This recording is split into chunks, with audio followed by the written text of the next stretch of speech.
In 1917, an amazing find was made in Indonesia. Entered into the report of the Department of Antiquities, the Dutch historian N.J. Krome also mentioned it in 1949. Employees of the National Archaeology Research Centre visited the site in 1979 for a study of its archaeology, history, and geology. If the claims are proven accurate, Indonesia possesses the oldest pyramidic structure on the face of the earth. Buried under a mound of ancient sediment. Located around 800 meters above sea level, the site covers a hill in a series of terraces bordered by retaining walls of stone, and is covered with massive rectangular stones of volcanic origin. The Sundanese people considered the site sacred, believing it was the result of the legend of King Siliwangi's attempts to build a palace in one night.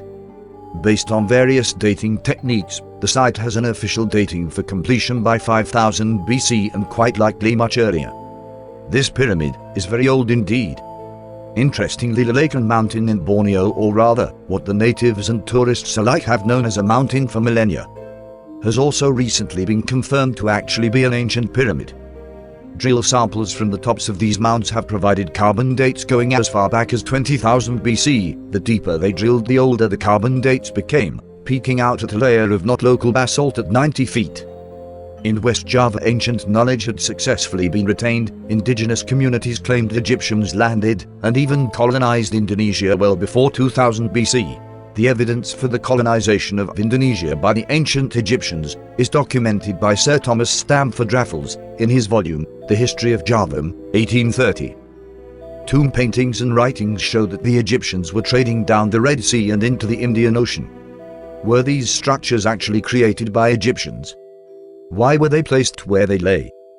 As I have mentioned before, we know an awful lot about the Egyptian civilization. A lot of our knowledge from what they left us in written language, scrawled and hieroglyph all over these ancient monuments. We know about mummification processes in detail. We know all about their religious rituals, death practices, etc. Yet, alas, not one shred of writing on how they constructed such awe-inspiring tombs, or why make them in the shape of a pyramid, out of millions of tons of accurately placed stone.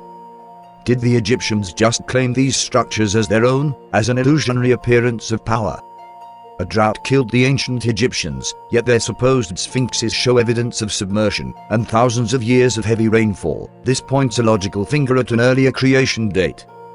With modern technologies, testing equipment, penetrating radar, and the internet, it appears the truth of who we really are, and who our ancestors were, may be revealed to us all.